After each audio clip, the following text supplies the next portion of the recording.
So we can see that these triangles are similar triangles, and this angle here is the same as this angle, these are the same, and these are the same. And therefore it has to be a similar triangle in the sense that they're the same proportion, they're the same angles, it's just that one is an enlargement of the other. So I'm trying to find the length P to R. So let's label that first. So P to R is this side here. I know that from 6 to 10, I'm going to be timesing by, well, let's write this down. So 6 times what gives me 10, and therefore the length scale factor is 10 over 6. And I'm actually going to leave that as a fraction.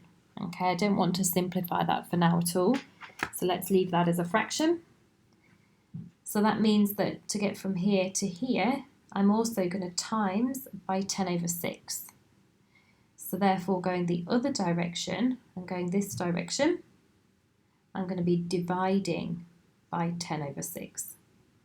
So I'm going the opposite direction there. So 8 divided by 10 over 6 is going to give me my final answer, which is 4.8 centimetres. Okay, so if you weren't sure how to do that without a calculator, we could do 8 times 6 over 10, multiplying by flipping the reciprocal of the second fraction. We know that 8 times 6 is 48, and dividing that by 10 is 4.8.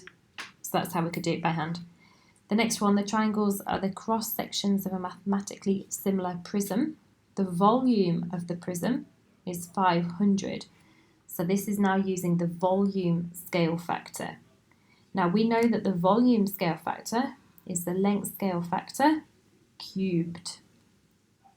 So if my length scale factor was 10 over 6 from the previous question, then my volume scale factor is going to be 10 over 6 cubed.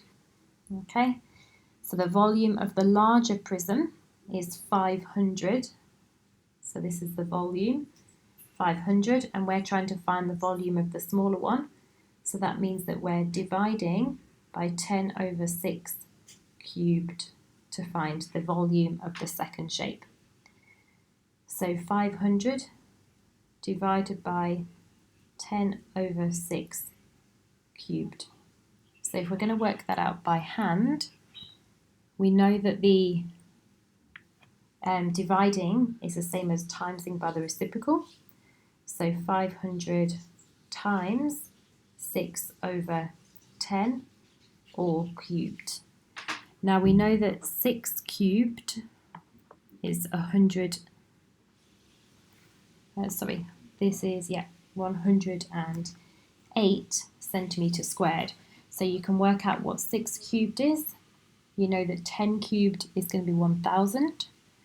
And then you can times through the fractions and simplify, and you end up with 108.